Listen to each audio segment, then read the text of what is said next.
ఈ భారతదేశంలో అన్ని మతాలకు ఎవరి మతానికి సంబంధించిన స్వేచ్ఛ, ఎవరి మతానికి సంబంధించిన సాంప్రదాయాలు వాళ్ళకు ఉన్నాయి. వాళ్ళ సాంప్రదాయాలను గౌరవించుకుంటూ కొన్ని పరిమితులకు లోబడి ఉండాల్సినటువంటి అవసరం ఉంది. మేము కూడా హిందువులమే, హిందూ దేవుళ్ళనే పూజిస్తాము, హిందూ మతాన్ని ఆరాధిస్తాము.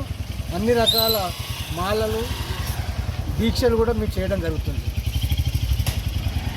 ఈ మధ్యకాలంలో ఒకడెవడో అఘోరి అని చెప్పి, అఘోరి అయితే హిమాలయాల్లో ఉండాలి, లేకపోతే ఇప్పుడు మహాకుంభమేళా జరుగుతున్నది, అక్కడ అఘోరీలంతా కూడా వాళ్ళు పవిత్రమైనటువంటి స్నానాలు ఆచరించుకుంటూ అక్కడ పూజలు నిర్వహిస్తున్నారు.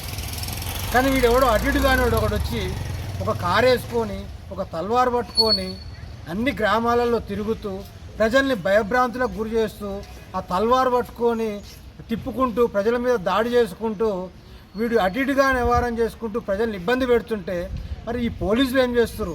ఇప్పుడు ఈరోజు వల్లభాపురం దగ్గర, నిన్న కొమ్మాల దగ్గర, మొన్న రామగుండంలో ఒక ఎస్ఐని అరే ఎవడరా నువ్వు, ఇక్కడి నుంచి దొబ్బేయి, నాకు బందోబస్తు ఇయ్యి, నీ సంగతి చూస్తా అని చెప్పి వాళ్ళని అసలు విచక్షణారహితంగా వాళ్ళ మీద మాట్లాడటము, వాళ్ళ మీద బూతులతోటి విరుచుకుపడటము, అంత ఆకృత్యం చేస్తున్నాడు.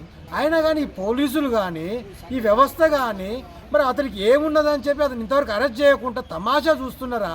వాడు ఏ మతం అయితే ఏంది, మేము హిందువులమే, కానీ పరిమితికి మించి పరిమితిని దాటి ప్రవర్తిస్తూ ప్రజల్ని భయభ్రాంతాలకు గురి చేసినప్పుడు ఎవరినైనా కూడా ఈ చట్ట ప్రకారం చర్యలు తీసుకోవాలి. పోలీసు వాళ్ళని కాదు, ఎవరిని కాదు. అంటే వాడి ఉద్దేశం అఘోరిగా వాడి యొక్క ఏదైతే పూజలు చేస్తున్నాడో మహాకుంభమేళాలో అక్కడ ఉన్నటువంటి అఘోరులతో ఉండాల్సినటువంటి వ్యక్తి ఇక్కడ గ్రామాలలో తిరుగుతూ తనని తాను ఒక విధంగా చిత్రీకరించుకోవడం కోసము, తాను వార్తలలో నిలవడం కోసము ఈ ప్రజల్ని భయభ్రాంతికి గురి చేస్తున్నారు. కాబట్టి నేను నా వ్యక్తిగతంగా ఒకటే చెప్తున్నా, ఖచ్చితంగా ఆ అఘోరి అంటోని ఖచ్చితంగా వెంటనే పోలీసులు అరెస్ట్ చేసి ప్రజల భయభ్రాంతుల నుంచి కాపాడాల్సిన అవసరం ఉన్నది.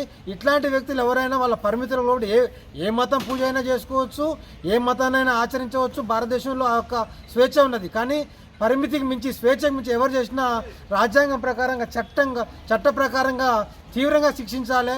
అసలు వీని తమాషా ఏంది, వీని వ్యవహారం ఏంది, వీని వెంటనే పోలీసులు అరెస్ట్ చేయాలని చెప్పి నేను తెలియజేస్తున్నాను.